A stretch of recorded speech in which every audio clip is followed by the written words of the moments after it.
Do you really think someone like this, as I'm about to show you, is ready to do what is necessary to right this ship? We've got to bring law and order back to this country, and not just in our cities, but we need law and order back everywhere. We need law and order back in our suburbs. People are threatened there. We need it in our rural areas. People feel threatened there. And we need it in Washington, D.C. also. And Donald Trump should be here to answer for that, but he's not. And I want to look at that camera right now and tell you, Donald, I know you're watching. You can't help yourself. I know you're watching, okay? And you're not here tonight. Not because of polls and not because of your indictments. You're not here tonight because you're afraid of being on the stage and defending your record. You're ducking these things. And let me tell you what's going to happen. You keep doing that, no one up here is going to call you Donald Trump anymore. We're going to call you Donald Duck. All right, because that man, he has his finger on the pulse of America. He knows what's going on. Now, that was physically painful to watch, and I don't want to be governed by someone like him. Well, joining me now is someone who would have been on that debate stage if the RNC hadn't warrantlessly kept him off of it yet again. And that is none other than Republican presidential candidate Larry Elder. Larry, thanks for being here tonight.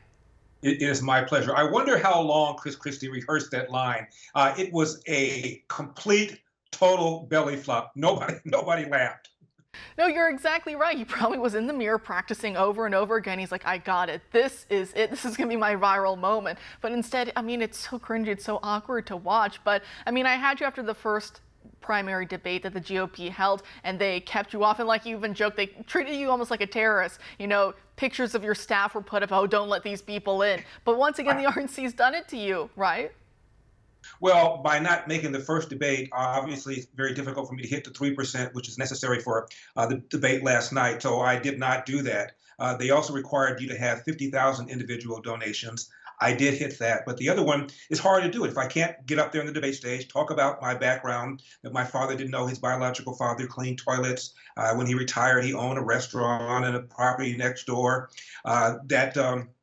We need to be much more forceful about addressing the lie that America remains systemically racist, the epidemic of fatherlessness, a need for an amendment to the Constitution, Kara, to fix spending to a percentage of the GDP. Otherwise, government gets bigger and bigger, no matter who's in office. If I can't get up there and make that argument, what's the incentive for people to say in a poll, I want Elder? So I got shafted. That's why I was not there, but I'm still in the race. You know, and like I said before, you know, everyone, they want to see people like you, people who actually have their finger on the pulse of America and what Americans care about, what they're thinking about, what's affecting our daily lives, instead of all the blather that we heard last night, the talking over each other, and everyone, not just Chris Christie, they all had their zingers, and I guess they were practicing in the mirror, and they were thinking, this one is going to be it. Did you happen to watch anything that we saw on stage last night? Did you tune out? How did that go for you? No, I watched the whole thing, and there were some parts of it that I thought were pretty entertaining. When Nikki Haley said, every time I hear you talk, referring to Vivek, I feel a little bit dumber. That was kind of fun. But the real winner here, once again, was Donald Trump for not coming there. There's no reason for him to. It's just politics 101. When you have a commanding lead, you don't debate. I did watch his competing event in Michigan, where he spoke to a bunch of auto workers. He was funny. He was entertaining. He was feisty. This is a man who's facing, what, four indictments, and he's still confident. He's still poised. He clearly has his finger on the pulse of the party. And think about the task these people had last night on the Republican debate stage.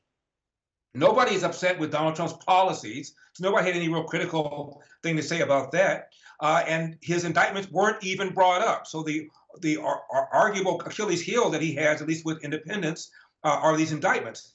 They didn't even mention the indictment. So what's the argument for displacing Donald Trump as a front runner for any of these other politicians? And that's the problem.